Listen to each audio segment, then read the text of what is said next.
Hi viewers, welcome back to the second part of the second episode of a new series. And this part we are going to cover on the national news that has happened during the intervening period. The first point that I wanted to bring to your attention is that the Civil Aviation Ministry has announced that more airports will be operated on public-private partnership. Now, why is this significant? Because we are already seeing that the railways consciously is moving more towards freight because it's realizing a lot of its passenger operation is not only choking the possibility to move freight, which is a revenue earner for it, it is also bringing in a lot of losses because not all trains are profitable. Many of them are run for social causes. And it is taking a series of measures to make railways profitable. It has appointed a new CEO and a whole lot of things. But therefore, we are going to see that a lot of traffic will move away from railways to air, which means that India will follow a pattern that has happened in Western countries, where railways are going to be predominantly operated for freight and passenger movement will move to air.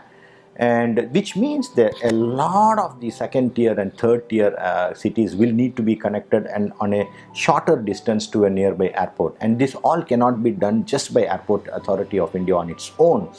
It has to come from private capital, and if it has to come from private capital, you have to have a policy and you should have a pro business environment and approach by the government. So this announcement I think is very important because we are going to see a lot more investment coming up in the civil aviation side. A lot of people are skeptical because they feel that the air travel is never going to be same again. I think once things resume, air is the way that Indian passenger movement will grow, and this is obviously going to be funded from user fees, which we have already got used to in the metropolitan airports. And then we are going to see that this is going to have a lot of regional connectivity. So this is one major positive news that's going to come up from that's going to create a lot of employment as well in the second tier and third tier cities. The second major development that has come from the government in the intervening period is the government has allowed a 74% automatic FDI in defense up to a ownership of 74%, which means any company which comes has a ownership of 74%, it will come under the automatic category for clearance.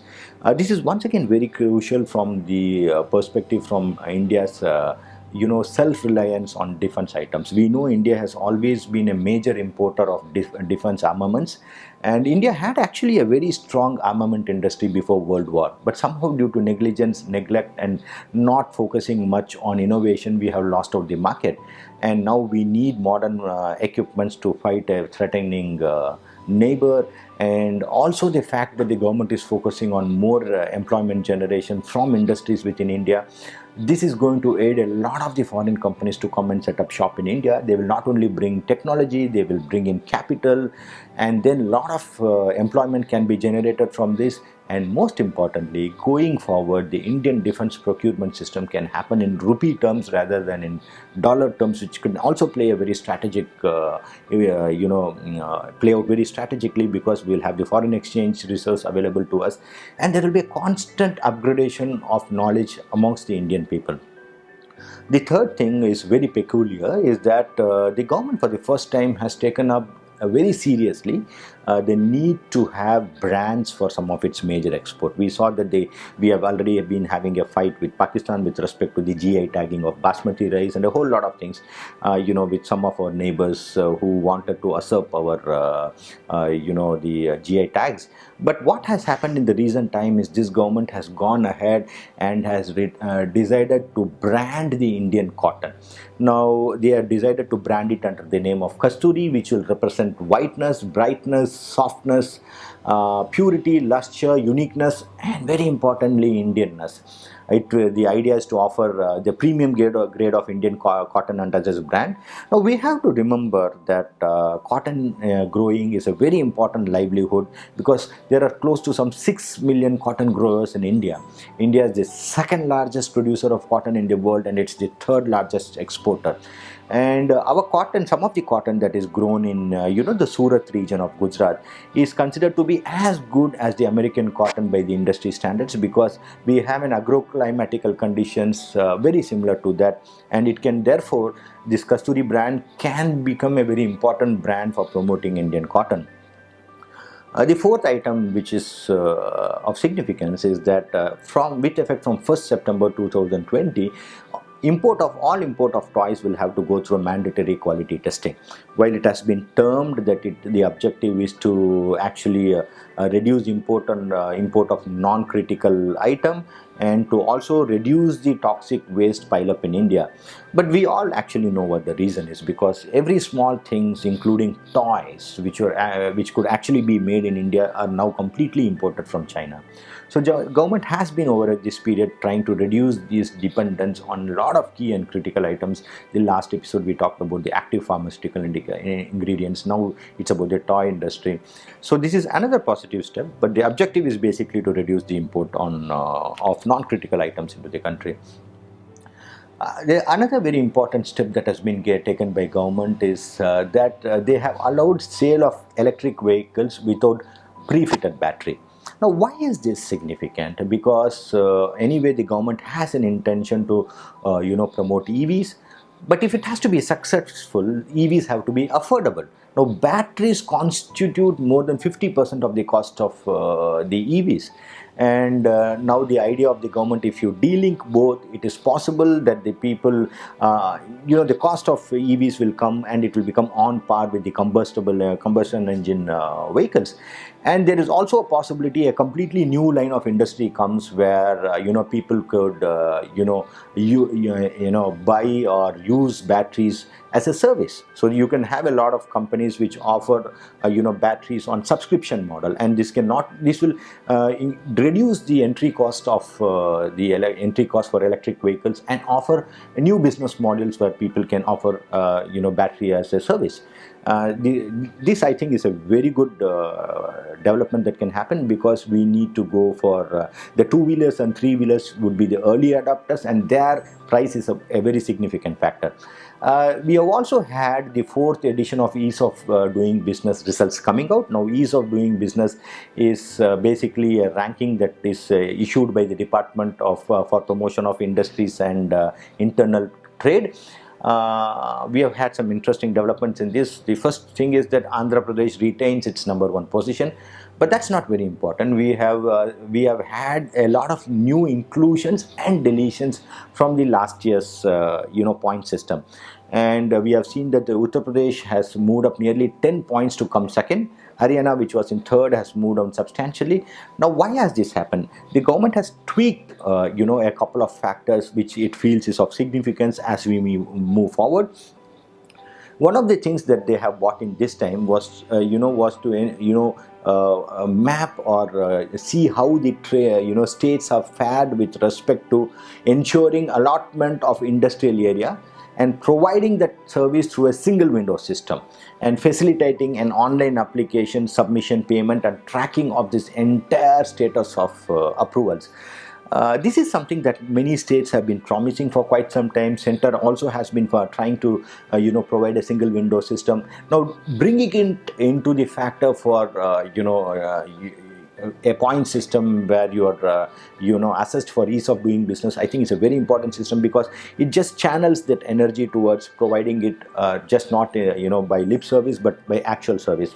The second point which they had bought was to digitize the land records, land transaction deeds for the last 10 years at all sub-register offices, and make the same available online, including the ownership of the land. Now, this is very significant because we know the Indian courts are actually clogged with a lot of civil suits, and most of these suits are related to the properties and disputes related to properties. We also have had a lot of prior history of forgery in the land record documents.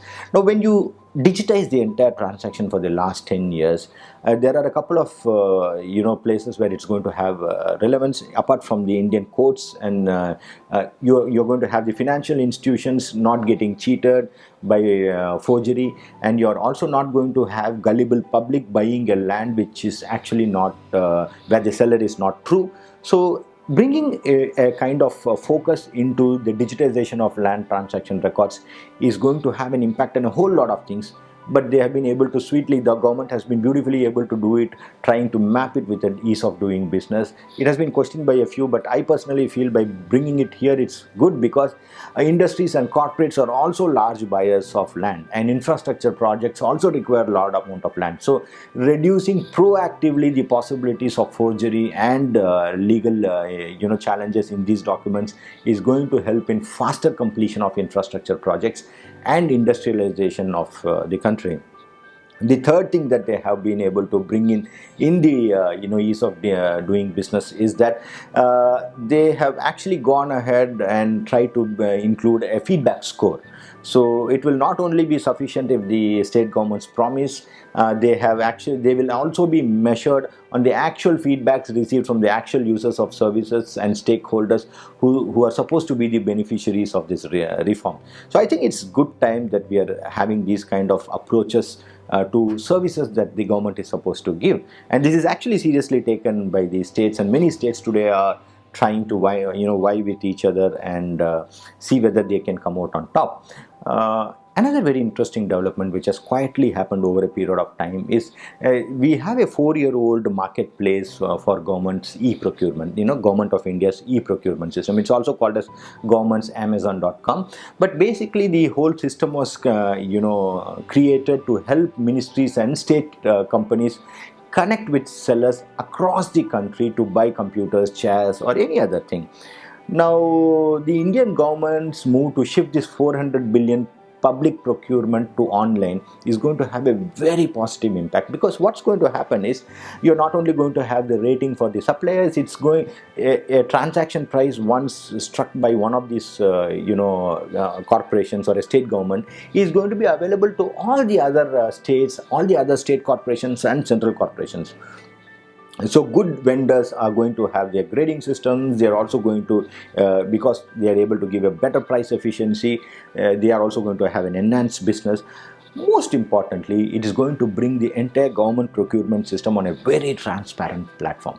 See, we all know corruption comes when there is a lack of transparency. So if people, the government companies and the state companies and the government organizations and governments themselves coming to this platform, there's a good possibility that the corruption comes down, the quality of goods improve, and also we are going to have a more transparent system with respect to payment collection as well. Right now we have India spends close to 18% of their GDP on procurement, but only around 25% of the purchases are being routed through this. The aim is to reach at least 65-70%, where it can play a substantially positive impact on the way things happen. Parliament has the next development which is of significance with respect to industrialization of the country and job creation is that Parliament has recently passed 3 labor codes. One is about the Occupational Safety, Health and Working Conditions Code 2020, and then there is an Industrial Relation Code 2020, and there is going to be another labor code on Social Security Bill 2020. The challenge with India has been that a lot of its labor codes have been very old, and there are too many laws to deal with and too many inspections, that it was actually beginning to work as a disincentive for people to actually come and start an industry and provide employment. I'm not going too deep into this because it's going to become very technical, but what I can say is this is really going to allow a lot of companies to come and start the business without having to fear of facing the government machinery in case of retrenchment when things go bust.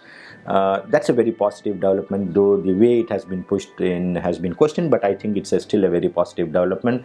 Government very critically and very, very importantly, which can have a large scale impact on the lives of common man in the rural area, is that the government has launched property card. Now this is called as Swamvitva, which is survey of villages and mapping with improvised technology in village areas. This will pave way for villagers to use their property as a financial asset while taking loans or while availing financial benefits. Actually, I personally believe that the best way to empower people is to release them from clutches of procedures. because they are not as conversant with procedures as a city-based guy.